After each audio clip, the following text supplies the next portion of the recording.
Halo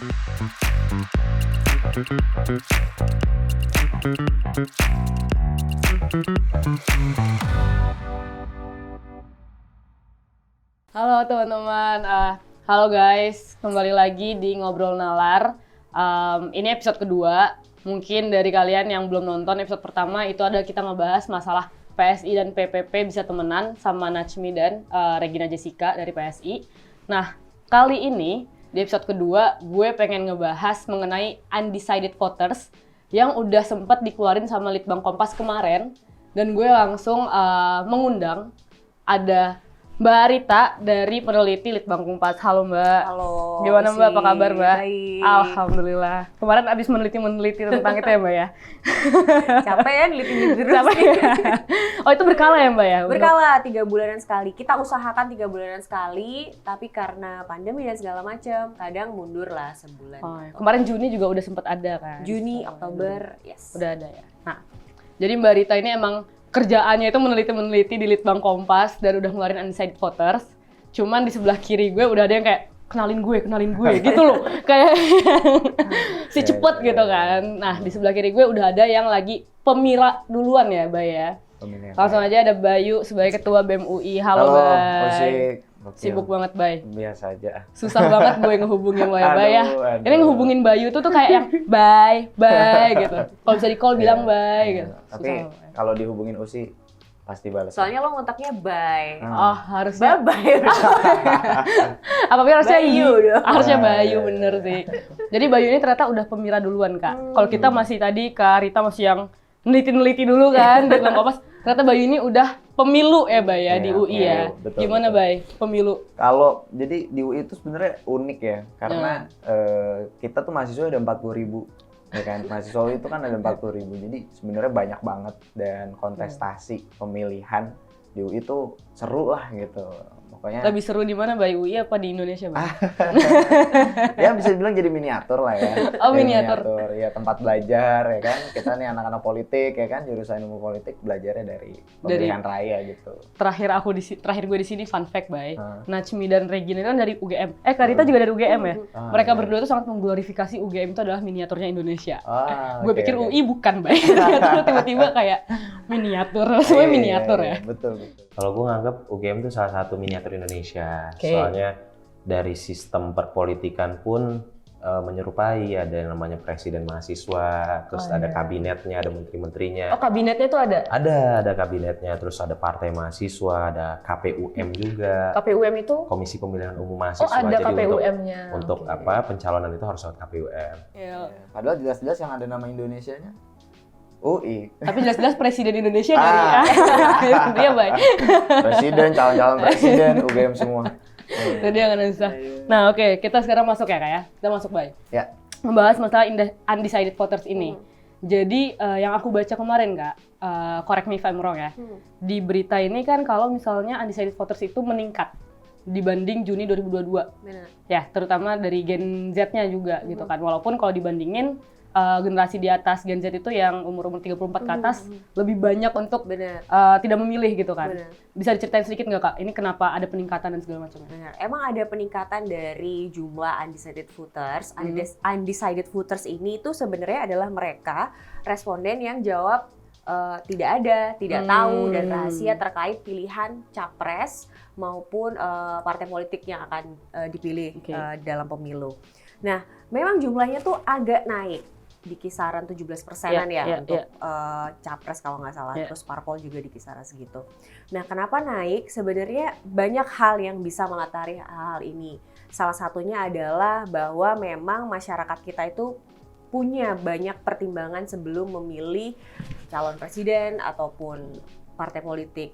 Dan ini sebenarnya kalau aku ngelihat ini potensi bagi parpol maupun capres bahwa masih ada nih ceruk orang yang mau lihat gimana kalian bertarung ideologi, bertarung program kerja. Oke. Jadi sebenarnya undecided voters dengan kita masih 2 tahun lagi sebelum pemilu ini adalah bentuk potensi yang luar biasa, apalagi kita ngomongin 17% ya.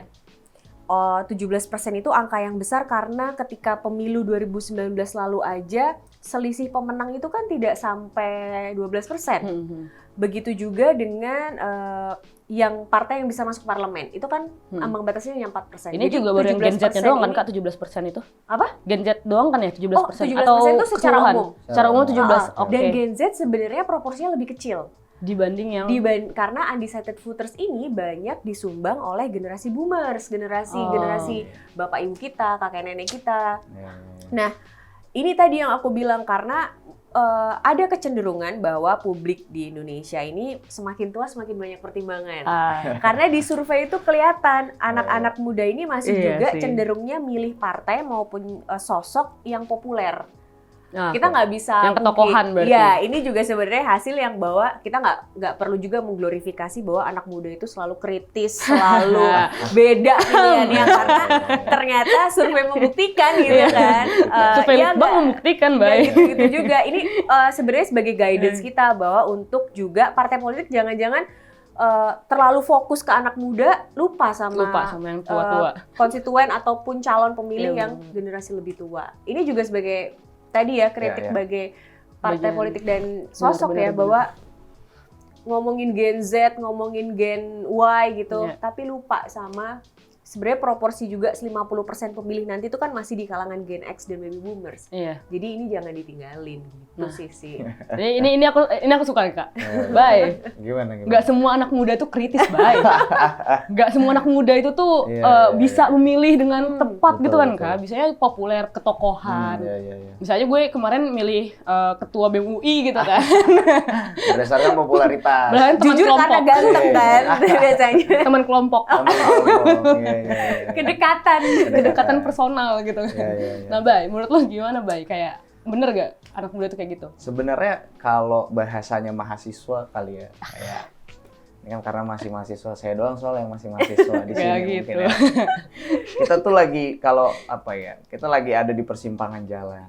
Gitu. Oh, ini kayak lagu. Iya, jadi sebenarnya ya anak muda ini kan masih labil gitu kan. Terus habis itu dia harus memilih gitu, dan memang saya sepakat juga gitu calon-calon yang populis itu tuh pasti lebih trennya lebih naik lah di anak muda gitu, apalagi misalnya yang populis di sosial media gitu. Nah itu kan pada akhirnya menurut saya jadi hal-hal yang memang perlu diperhatikan sama partai politik dan para calon-calon pemimpin kita di yang akan datang gitu, karena pemilu 2024 menurut saya itu akan sangat menarik gitu, karena ada pergantian angkatan kali ya. Mungkin ya, kecuali kalau Pak Prabowo naik lagi gitu. Nggak ada incumbent juga. Iya, betul. Nah, tapi bagi saya, kenapa kemudian misalnya tadi undecided voter itu bisa banyak gitu ya, dan bahkan lebih banyak yang di kalangan tua gitu ya. Karena kalau saya melihatnya di pemerintahan sekarang, batas antara pemerintahan dan oposisi itu tipis banget gitu. Oposisi nggak yang benar-benar kenceng ngehantam kebijakan pemerintah yang nggak populis, nggak benar-benar dihantam gitu. Kayak misal kemarin kenaikan BBM, siapa yang berani hantam kenaikan BBM? Gitu kan? Mahasiswa demo kan? Di Patung Kuda. Kan? Misal sekarang RKUHP juga lagi dibahas, di DPR lagi dibahas, di Istana juga lagi dibahas gitu. Di BEM UI juga lagi dibahas. Di BEM UI juga lagi dibahas gitu kan. Siapa yang kemudian punya keberpihakan yang jelas, itu kan tidak kemudian terlihat gitu sekarang. Jadi itu yang menurut saya jadi orang bingung sekarang bedain A sama B itu bedanya apa gitu. Karena ya mirip-mirip aja. Nah, ini menarik nih, Bay. Lo kan bilang berarti ibaratnya pertimbangan itu bukan karena kita nggak kritis, justru malah kita kritis banget, makanya kita masih undecided nih, gitu kan tadi maksud lo kan. Nah, Kak, kalau misalnya kayak gitu, apakah berarti undecided voters yang meningkat ini sebenarnya itu karena adanya pesimisme juga Oke. terhadap anak-anak muda ini bisa melihat bisa atau bisa optimisme bisa beda karena memang kita nggak bisa mengeneralisir. Ya. Nah, temuan dari 17 orang yang belum memutuskan Iya, ini iya. kan. Karena misalnya nih di kalangan masyarakat dengan ekonomi rendah, Iya. kita bisa ngelihat itu pesimisme karena ada peningkatan yang juga cukup signifikan dari kalangan ekonomi rendah ini untuk tidak memilih atau belum punya pilihan antara dia tidak melihat ada sosok yang misalnya benar-benar Yang mampu oke gitu ya. meningkatkan kesejahteraan masyarakat, dia nggak bisa lagi ngelihat ada sosok yang berangkat dari kepentingan masyarakat tapi berangkatnya dari kepentingan kelompok. Kita bisa ngelihat pesimisme dari situ. Tapi kita juga bisa ngelihat optimisme dari kalangan muda nih yang sebenarnya proporsinya sedikit. Yang belum punya pilihannya, bahwa mereka masih memilih partai politik besar ataupun sosok-sosok populer, itu hal yang lain lah. Berarti ini sebenarnya juga adalah tugas partai nih untuk memunculkan sosok-sosok baru yang menjadi biar pilihan kita makin banyak. Karena tanpa partai juga seorang sosok tidak ada gregetnya kan. Dia juga mungkin nggak bisa melenggang untuk mencalonkan diri tanpa bantuan harus ada partai. Ini sekaligus selain potensi untuk partai, sekaligus tantangan nih buat partai. Gimana lo bisa munculin sosok-sosok yang nggak itu-itu aja. Karena konsisten kan, kita kalau ngelihat hampir tidak ada perbedaan nih kalau kita ngomongin yang sudah menjatuhkan pilihan ya. Mau muda, mau tua, mau setengah muda, semuanya milih Pak Ganjar, Pak Prabowo, Pak Anies. Baru-baru terakhir ini nih ada yang kemunculan Pak Ridwan Kamil. Itu pun kita tahu karena belakangan dia medsosnya juga cukup kenceng ya. Kan itu saja. Jadi kalau Erlangga kita mau Hartarto nggak, Kak? Aduh, Erick Thohir mungkin. Iya muncul dalam kontestasi tapi tidak kemudian seperti Ridwan Kamil. Benar.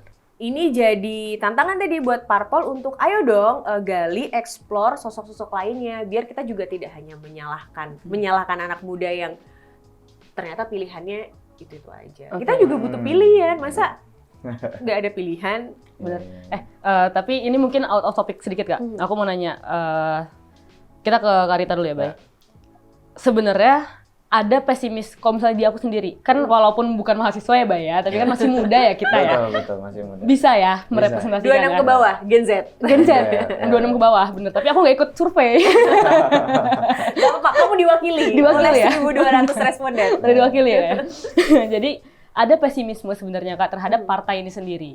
Jadi banyak sebenarnya pertanyaan-pertanyaan, sebenarnya partai ini tuh mewakili suara rakyat atau mewakili kepentingan partai, suara partai itu sendiri. Kayak misalnya mungkin kenapa teman-teman Gen Z ini belum memilih juga, karena partai ini tuh lebih terfokus pada kepentingan partai. Seperti misalnya, secara survei tadi 3, Ganjar, Prabowo sama Anies gitu. Tapi ternyata tiba-tiba ada Puan juga, ada Erlangga Hartarto juga gitu. Ini kan merupakan kepentingan partai yang bahkan mungkin mereka chance untuk diwakilkannya, dicalonkannya lebih tinggi gitu kan. Nah menurut Karita itu gimana? Sebenarnya nggak masalah sih dia mencalonkan sosok-sosok unggul atau petinggi-petinggi partai gitu, nggak masalah. Karena kan kita sifatnya masih penjajakan ya. Semakin banyak, semakin meriah. Bahwa nanti akhirnya tersaring hanya 2-3 pasang calon, itu kan hal yang lain. Yang penting ini dimeriahkan dulu, orang punya pilihan dulu. Banyakin dulu. Banyakin dulu. Biar apa? Biar kan mereka kemudian kompetitif untuk hal yang baik ya, berkompetisi program kerja gitu. Kita bisa melihat ke belakang misalnya ketika Nasdem waktu itu jor-joran dengan caleg-caleg artis atau selebritas dan itu terbukti meningkatkan elektabilitas dia. Bisa nggak sekarang hal itu dicontoh tapi dalam artian memperbanyak sosoknya, tidak harus dari kalangan public figure, tapi konteks bahwa diperbanyak dong biar kita tuh sebagai calon pemilih tuh punya gambaran siapa yang bahwa misalnya itu public figure tapi program kerjanya ya nggak masalah juga kan. Bahwa dia misalnya Puan ataupun Erlangga Hartarto, Erick Thohir siapapun, kita harus menggiring juga, atau bukan menggiring ya, mengedukasi publik Menggiring agar orangnya PSI nggak? aduh itu hal yang lain ya. Itu hal yang beda ya kayak. Beda. Jadi gitu. Ini jadi upaya untuk mengedukasi agar publik kita, calon benar. pemilih itu melihatnya program kerja, bukan sosok, Bukan bukan harus kita akui ya, masih banyak yang melihatnya ke persona. Ke persona, Ya. betul. Gagah, Tokoh dulu lah. tampan, berwibawa, itu kan persona ya. Ya, ya. Masih sedikit yang menjatuhkan pilihan karena Program dia kerja. punya kompetensi. Jadi Benar, ini ya. PR juga nih bagi kita nih ya, bahwa mulai lihat apa yang akan dia kerjakan buat Indonesia. Oke, oke. Tapi ini ada poin menarik sih. Baru gue mau ke lu, Bay. Iya. Lanjut lo dulu, Bay. Karena gini, kalau tadi nanya tentang kepentingan partai politik gitu Iya. ya. Kemarin itu baru banget di DPR itu Komisi 3 kita kan saksiin bareng Iya. RDPU tentang RKUHP. Iya. Ketua komisinya tuh bilang gini, ya kita nggak bisa tampung saran kalian semua ya, karena kita ini kan mewakili partai gitu. Dia ngomong gitu loh. Siapa, Bay? Ketua Komisi Adalah, 3, Bay. ya pokoknya bisa dilihat dan di YouTube-nya DPR ya, bisa dilihat. Dia ngomong gitu. Kita ini kan mewakili partai. Partai saya dengan partai Pak ini bisa jadi beda. Kita ikut arahan ketua partai kita, ketum partai kita gitu kan. Wah, itu maksudnya kan sebagai tontonan publik itu benar-benar tidak mengedukasi gitu ya. Bahwa kok bisa-bisanya anggota DPR itu ngomong bahwa kita ini tergantung partai gitu. Walaupun memang mungkin di kenyataannya belakangnya seperti itu gitu. Tapi bagi gue buat di Komunikasi publiknya komunikasi ya. publiknya itu kok kenapa dia sampaikan seperti itu? Langsung demo Gitu. lu, Bay, di situ. Kayak langsung kayak gak bisa gitu. Iya, makanya kan kayak itu kemarin ya teman-teman aliansi ya kesel juga lah dengar pernyataan Mungkin gitu. karena ini optimisnya ya, Bay ya. Iya. Mungkin karena ketua umum partai itu juga rakyat, Bay. Bisa. Iya, iya, iya. Tapi Terus, benar ya, sih. tadi yang kedua misalnya tentang alternatif nama gitu ya. Bagi gue emang sebenarnya itu kalau ada sekarang mungkin ada alternatif Iya, gitu iya. kan. Tapi selama presidential threshold, Nah, electoral betul. threshold itu Betul, masih betul. ada gitu kan, ya nggak akan ada alternatif menurut gue gitu ya. Karena apa ya? Kita terbatas pada ya udah 2 calon gitu. Karena kan berapa persen tuh? Iya, 20%. Ya 20-an sekian lah. 25 Pokoknya untuk partai. yang cuma bisa sendiri tuh kalau nggak salah 25. PDIP doang Kok gitu kan. 25%? Yang lain perlu berkoalisi gitu kan. Ya gimana harus muncul calon-calon alternatif gitu kan. Padahal sebenarnya kalau ada apa ya? Gue lupa bukunya sih apa ya tentang oligarki gitulah. Oh, ini Iya. Jeffrey Winters, Iya, mungkin ya. oligarki. Pokoknya kan Oligarki. Jadi kalau menurut gue ya sekarang kan oligarki tuh udah cukup nguasain apa pemerintahan kita Iya, gitu. iya. Kita susah sekarang bedain mana pejabat publik, mana pengusaha gitu. Konflik kepentingannya ada banget gitu kan. Nah, di buku itu tuh dijelasin bahwa satu-satunya cara itu menghadirkan politik alternatif Oke. gitu. Nah, politik alternatif itu bisa hadir karena apa? Karena berkurangnya batas ambang pencalonan gitu. Kalau itu masih tetap ada gitu ya. Ya walaupun misalnya ada supaya nggak main-main atau nggak Iya, inilah ya apa stabil dan lain sebagainya. Tapi pada akhirnya politik alternatif itu nggak ada gitu.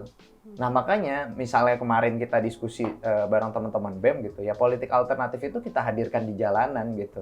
Yang pada akhirnya sekarang Ya, bagi ya, gue benar. hanya itu harapannya gitu. Politik alternatif tuh kemudian nggak bisa dihadirkan di ruangan di dalam gitu, karena mereka sudah kehilangan ideologi mereka gitu. Nah terus tadi juga tentang penokohan ya Mbak ya, itu menurut saya memang jadi satu fenomena menarik sih, karena kayaknya dari dulu deh orang Indonesia tuh penokohannya kuat banget. Betul. Gitu kan dari zaman Soekarno. Milih Gitu Prabowo kan. sama Jokowi itu alasannya sama, Bay. Iya. Sama-sama baik gitu. Sama baik gitu kan. Terus apa misalnya yang TNI gitu kan masih dilihat gagah gitu. Atau kalau orang Indonesia tuh kalau gue lihat apa pernah ada analisis kayak suka sama orang yang apa namanya kalau orator tuh bagus gitu. Yeah. Apa bahasanya tuh kayak retorikanya tuh bagus Karismanya gitu. harus yang Karismanya gitu berkarisma kayak, gitu ya. dan makanya kan orang-orang yang ngomongnya kenceng itu tuh banyak gitu pengikutnya. Kayak misal contoh siapa nih, Habib Rizik aja misalnya. Pernah nggak nonton ceramahnya Habib Rizik? Gue nggak mau Nggak pernah, masukin kan? Habib Oh, iya, Rizik. sorry.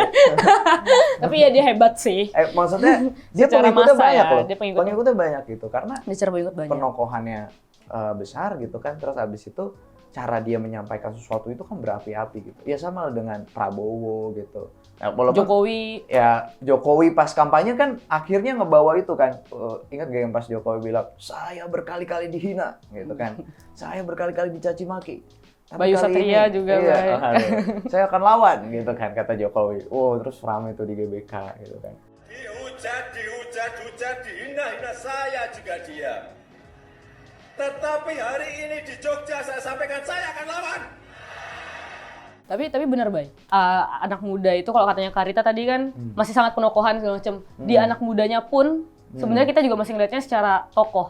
Kayak mungkin kalau di yang tua-tua mungkin ya, lebih ke tokoh gitu kan. Kayak mama aku itu sangat pro A, pro B gitu kan. Papa aku pro siapa gitu. Terus rumah gue pecah tuh, Bay. Gara-gara itu tuh. Gitu kan. Iya, benar Kalau sih. lo masih Benar. nggak kayak anak muda itu? Masih Masih banget juga ya? gitu ya. Sama Karena berarti. kental banget gitu. Kita hidup di masyarakat yang mungkin seperti itu gitu. Karena kan kalau di dalam fenomena pemilu juga kan kayak misalnya Demokrat saat dia tidak punya tokoh, elektabilitasnya kan turun jauh. Berarti lo setuju gitu kan. kalau misalnya muka politisi di banner gitu kayak duka cita Erlangga Hartarto gini Wah, gitu itu. misalnya kan atau apa gitu. Kan Kalau- penokohan soalnya, Bay. Oh ya, Nah, bentuknya sekarang udah beda-beda udah tuh. beda-beda. Nah, gimana udah. tuh? Kalau dari Platformnya survei udah itu beda. gimana tuh, Kak? Biasanya Tapi gimana? dia tetap mampu membranding dan Bisa ya? menjaga Iya. image. Bisa lah. Soft selling sekarang ya? Contoh Pak Ganjar saja lah. Nah, gimana Bagaimana tuh? dia konsisten gitu ya, Iya, dekat iya. dengan rakyat. Dan Iya. itu kan imajinasi yang ada di benak masyarakat kita kan, bahwa sosok Iya, Pak Ganjar itu sosok yang merakyat, Iya, dekat iya, dengan iya. rakyat. Dan itu bisa dia bangun tanpa harus punya banner. Oh, jadi dia nggak usah pakai banner. Berarti, tapi banner ini apakah jadi Banner. orkestrasi? Ini kita juga ngomongin banner, guys. Apakah banner ini, Kak, jadi orkestrasi yang wajib gitu loh?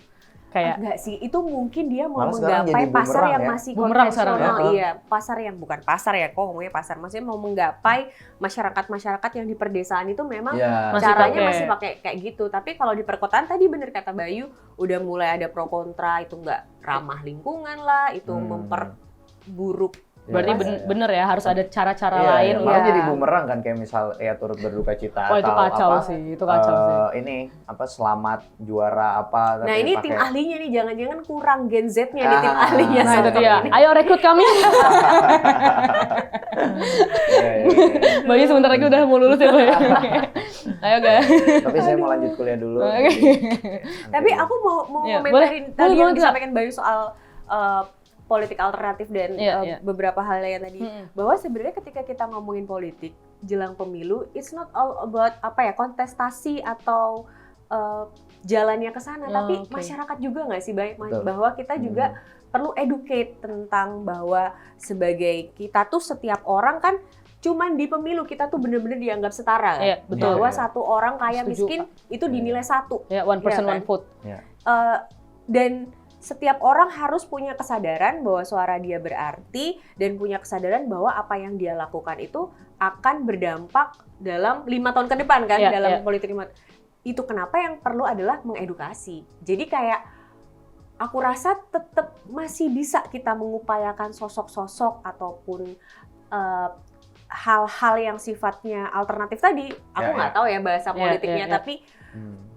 itu kemudian memperkaya, menambah bagasi masyarakat tentang bagaimana kehidupan berpolitik. Tidak hanya sesuatu yang dicekokin aja oleh media katakanlah, Iya, atau oleh partai politik itu sendiri. Jadi edukasi sih kurasa di kita itu yang Pemerataan paling. edukasinya kan. Karena kita lihat nih, setiap kita survei kan kita selalu bedah dari latar belakang pendidikan. Iya. Preferensinya selalu berbeda. Misalnya dari sisi awareness, masyarakat dengan pendidikan tinggi itu cenderung lebih tinggi awareness-nya. Oke. Berbeda dengan masyarakat yang berpendidikan dasar ataupun menengah. Dia cenderung tidak aware dengan misalnya situasi terkini dengan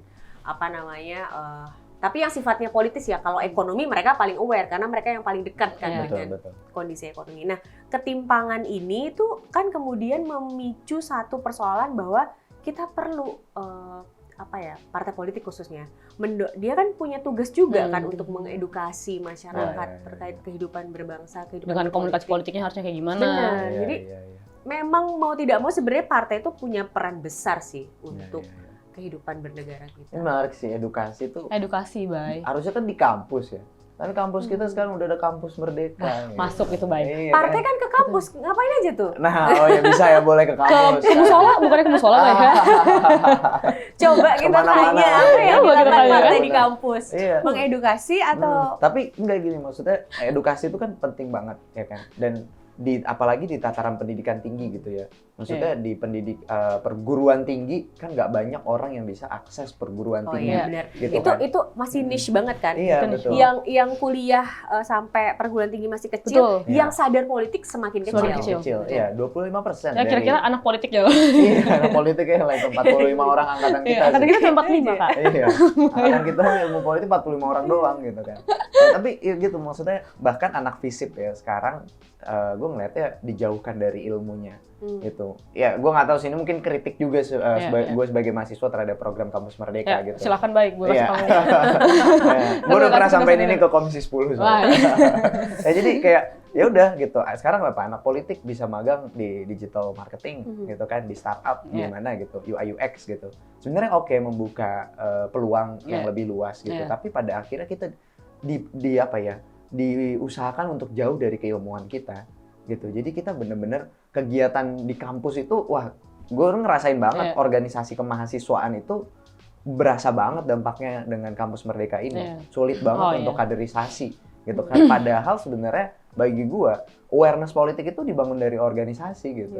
Ya, Karena kalau lu nggak berorganisasi kayak lu juga nggak aware banget gitu Betul. sama politik gitu kan. Tapi setidaknya misalnya lu udah pernah sekali berorganisasi, lu udah tahu Udah kenapa tahu. lu harus aware sama politik gitu kan. ya Bay. Hmm. Gue organisasi banget kan Iya anaknya. makanya. Parah. Iya, itu tim ses saya. Oh. Iya. Parah Kak, aku tim ses loh Kak. Gitu sampai Iya. Bayu bisa menjadi BEM UI gitu. Wah, Tapi iya. kalau bisa anak organisasi itu juga membumi. Betul. Janganlah Iya. yang Iya. diurusin itu Nah, untuk betul, Kak. pemenangannya aja. Aku setuju Kak. Iya kan? Aku setuju Kak. Ini abis ini aku Ini mau. beneran Iya. dari kampus nih sebagai orang non organisasi Oh, soalnya ya kayak iya. ngerasa aduh kok yang sebenarnya Yang organisasi sama. malah sekarang ke atas Iya, ya, Kak. apa yang membumi dalam artian bahwa Menyelesaikan dari- masalah yang ada di bawah gitu. bener-bener dari kuliah itu kayaknya organisasi harus kemudian punya pola pikir yang mungkin ditweak atau gimana bahwa yang terpenting tuh bukan kontestasinya, Iya, yang yang terpenting penting tuh bagaimana mengedukasi. problem di kampus itu Iya. Benar. tereskalasi, terselesaikan. Kayak BEM UI misalnya. Oh. Iya. Iya kan? Kayak Litbang Kompas misalnya, nggak mau ikutan juga. Kemarin udah UGM ini Oh, biarin udah. dulu ya. Kemarin emang UGM sih episode 1. Ini aku bawa lah, jangan UGM. Ini satu UGM kan, satu UI. Iya, Kita karena lawan, di Bay. mahasiswa itu kan masalah banyak tentang biaya Jangan kita pendidikan. lawan, kita kan konteksnya kolaborasi sekarang. Oh iya, Nggak benar boleh sih. melawan-lawan. Kan FISIP bersatu tak bisa Iya. dikalahkan kan. Kolaborasi. Iya, Gitu iya, ya. benar. Tapi benar-benar masalah yang kayak edukasi dan segala macam, aku tuh jadi keinget dulu, kayak flashback juga, Bay. Ada buku yang juga mengatakan bahwa demokrasi ini nggak akan berhasil jika tingkat edukasinya itu belum merata. Gitu kan. Karena tadi lagi one person one vote gitu, dan itu akan berdampak banget. Dan pemerataan pendidikan satu hal yang dilupakan oleh Nadiem Makarim dalam menyusun ini ya, menyusun Kampus Beda Merdeka. memang kalau Pak Nadiem, Hmm. iya Kak, Karena ini peneliti, coba ini kita waktu itu moderator gini, gitu kan. ini menarik banget. Kita diundang di Komisi 10. BEM UI, BEM UGM, Oke. Makarim banyak Oh, banget. UGM ada juga ya? Ada juga, banyak banget evaluasi tentang Kampus Merdeka. Ada satu kampus dari Sumatera, dia cuma nampilin satu slide, belum terlaksananya Kampus Merdeka di kampus kami. Gitu. Wah, ya, merinding ngomong gini nih. Oke. Jadi kayak, gila, gue udah maparin evaluasi gini Pak, gini. ternyata Ada ada yang satu- Ada bahkan malah kampus belum. malah belum terlaksana sama sekali gitu. Benar. Jadi itu problem pemerataan tuh penting banget. Lanjut sih. Makasih, Bay. Ini gue Iya. kayak ngasih. Tapi bolehlah kita memberikan kesempatan buat pemerintah untuk bekerja. Itu, Kan betul. harus gitu ya. Betul. Tapi silahkan bekerja, Pak. You only have one job. Gitu. Iya. Oke, nah ini terakhir Kak, buat Bayu sama Karita ya, karena terasa waktu sudah Iya. selesai ya. Closing statement, apakah ini berarti partisipasi anak muda? Kan kalau misalnya kita lihat di luar negeri, misalnya taruhlah Amerika gitu, US, untuk election itu kan kecil Kak, gitu kan. Nah, apakah ini sebenarnya merupakan, bisa kita bilang, di 2024 nanti ada kemungkinan orang-orang untuk berpartisipasi dalam politik, dalam election, jadi menurun, nggak seperti 2019 karena undecided voters saat ini sedang naik, atau malah sebaliknya Kak? Ini berlaku pada Bayu juga ya, Bay? Oke. Karita dulu. Sebenarnya aku cukup optimis ya dari hasil, karena aku berangkatnya cuma bisa dari hasil survei. Ya. 2019 kan juga partisipasinya mencengangkan kan, Iya. tinggi gitu ya di Iya, tengah iya. COVID dan segala macam. Oh belum COVID. Belum ya, sorry. 19 belum, Mbak. Apa namanya? Tapi cukup tinggi Cukup kan, tinggi, karena serentak. dari Iya. Serentak. melebihi target. Betul. Aku cukup optimis dengan presiden itu di 2024 akan tinggi. Plus kemarin aku juga punya jejak pendapat. Jejak pendapat itu kita telepon responden gitu ya, khusus ke anak muda, dan ini memang angkanya tinggi. 80% menyatakan akan memilih. menggunakan hak pilih. Oh. Ini khusus responden muda ya. Oke, ini data ini memang bisa menurun ya, nanti nggak Akan dinamis ya, sulit Kak, nih ya, kalau Mbak? 80% kayaknya Iya. terlalu optimis ya. Tapi aku melihat ada itu optimisme bahwa anak muda sudah punya kesadaran bahwa hak pilihnya ini akan menentukan kan siapa yang akan memimpin Indonesia di masa mendatang. Jadi aku cukup optimis, dan undecided voters ini sebenarnya tadi kuncinya ada di partai. Partai mampu nggak sih mengelola suara ini, 17% suara ini menjadi keterpilihan ke partai apapun ya. Iya. Tapi ini tanggung jawab partai nih untuk kemudian jor-joral tentang program kerja, visi misi, ideologi dan segala macam. Karena masih ada 17% yang Benar-benar. butuh kayak orang jualan, lo mau jualan apa? Diyakinin lah ya, Diyakinin kayak. lah. Bener sih. Atau jangan-jangan itu karena asas lu berjurdil, Kak, rahasia gitu kan. Jadi kayak mereka yang gue nggak mau kasih tahu nih. Kita gitu. berharapnya mereka sudah punya Mungkin pilihan ya. Itu bisa kan, Kak, kayak gitu ya? Bisa. Jadi kayak gue mau rahasiain aja nih, gue nggak mau. Kalau lo, Bay, lo ada milih belum sih, Bay? Sebenarnya, Bay, kayak deep down, gue nggak minta siapa nama calonnya, Bay. Iya. Tapi lo sebenarnya udah ada pilihan belum? Sebenarnya udah. Tapi gini, undecided voters itu menurut gue kan tadi ya, dia bisa jadi dua, dia bisa jadi suara atau bisa jadi nggak suara gitu kan. Jadi Bisa jadi decided Dia voters, swing bisa lah, jadi ya. masih swing gitu kan. voters lah Iya, ya swing tuh. voters gitu kan. Jadi bahkan ya kalau misalnya dia jadi nggak jadi suara gitu, itu bagi gue menyalahi banget tujuan pemilu serentak gitu. Jadi kan tujuan pemilu serentak itu kan partisipasi, ya kan. Ya sekarang infrastruktur politik yang ada akan bekerja secara serentak gitu. Makanya 2019 kan bisa lebih besar tadi, Mbak ya, karena pemilunya serentak.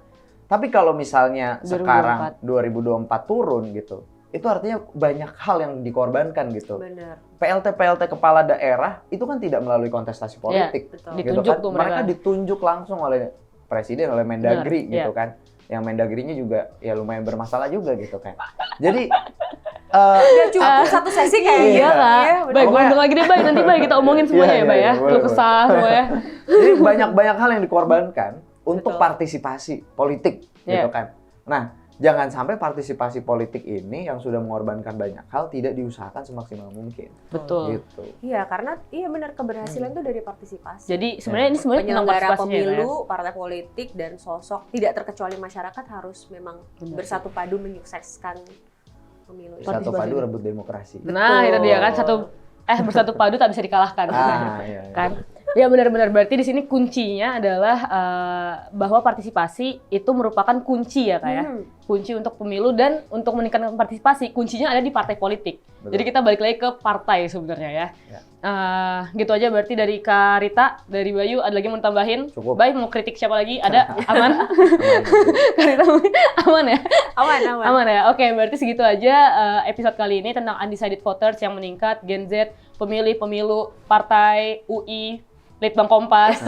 Gue Usi, sampai jumpa di episode berikutnya. Dadah!